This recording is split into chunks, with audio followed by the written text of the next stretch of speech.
Il y avait donc, en des temps forcément anciens, dans un pays forcément lointain, un palais forcément fabuleux, habité par un jeune pacha fort aimable, immensément riche et très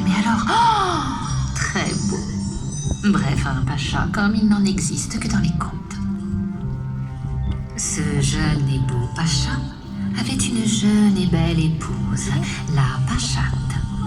Et tout aurait pu se passer pour le mieux dans le meilleur des mondes des contes si notre joli pacha n'avait été affublé d'un grave et affligeant défaut, une timidité maladive. Dès qu'un visiteur se présentait au palais, l'effarouché pacha disparaissait sans crier gare. Pourquoi? Ah, ça, mystère et boule de caramel. On voit l'intérieur. Il y en avait un autre par là-bas. De chaque côté.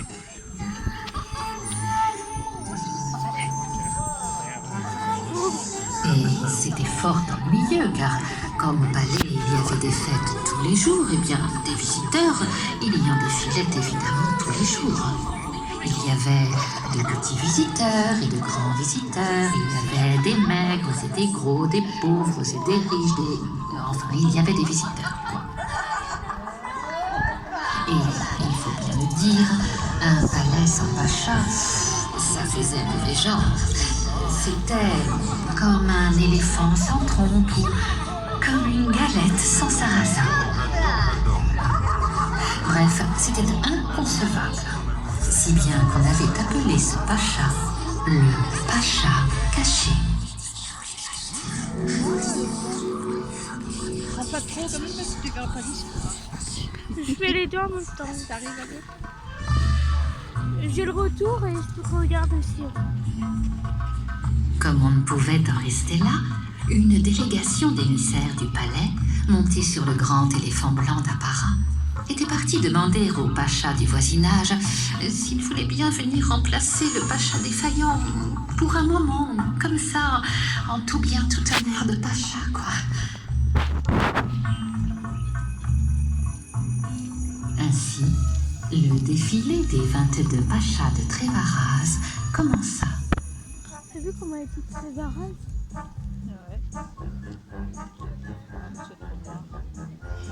Mais tout ne se passa pas comme sur les roulettes d'un fakir, car la pachate avait un caractère de pachate. Elle les renvoyait donc l'un après l'autre. Oh, celui-ci était trop laid. Ah, celui-là était trop beau. Celui-ci trop arrogant. Celui-là pas assez. Celui-ci sentait le poisson. Celui-là perdait ses plumes. Quant à celui-ci, non mais quelle idée de se balader avec des hermines sur le dos. Et pourquoi pas des hiboux pendant qu'on y était? Oh, et celui-là, non mais quelle horrible moustache. Non, non, non, et 1000 fois non. Rendez-moi mon pacha, je veux mon pacha. Il doit bien être quelque part, enfin trouvez-le. Retrouvez-lui son pacha.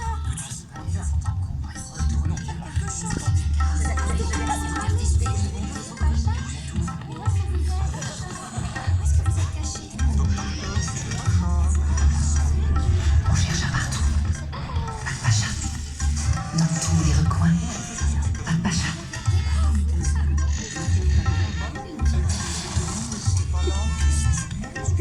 On fouilla sous tous les lits, sous les tapis, dans la cuisine, Arrive à te au filmer. grenier, dans les baignoires, dans les casseroles. Pas de pacha. On convoqua les gardes à pied, les gardes à cheval, les jardiniers, les danseuses, les musiciens, les astronomes, les charlatans, pas l'ombre de l'ombre d'une silhouette de pacha. Il va tomber. Ouais. Tout va tomber. Ah non. Bien sûr. Oh, il a changé. Je veux mon pacha. Rendez-moi mon pacha.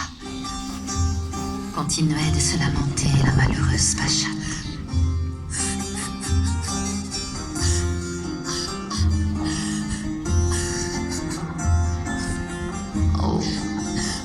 comme le palais était devenu triste.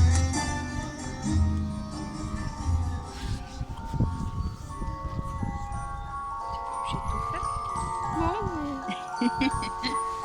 Et puis un soir, Tu filmes plus rien. dans la salle de bal où personne ne valse plus depuis longtemps, apparut un étrange phénomène.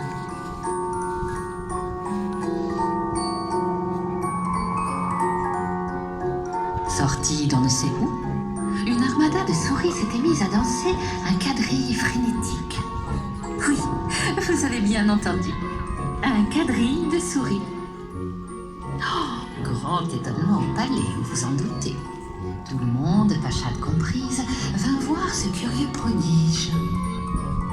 C'est alors que les yeux de la Pachade se mirent à briller d'une lueur inattendue.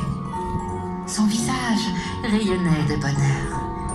Un beau sourire avait remplacé les larmes. Elle murmura. C'est bien normal, après tout, que les souris se trémoussent ainsi. Parce que toutes les princesses le savent. C'est quand le pacha n'est pas là que les souris dansent. Ouais. Alors, on attendit sagement que les souris aient fini de danser.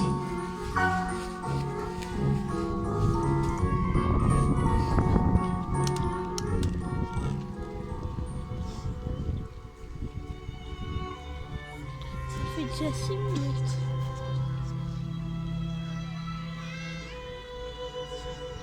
Encore batterie. Au petit matin, lorsqu'elles s'arrêtèrent, Chut.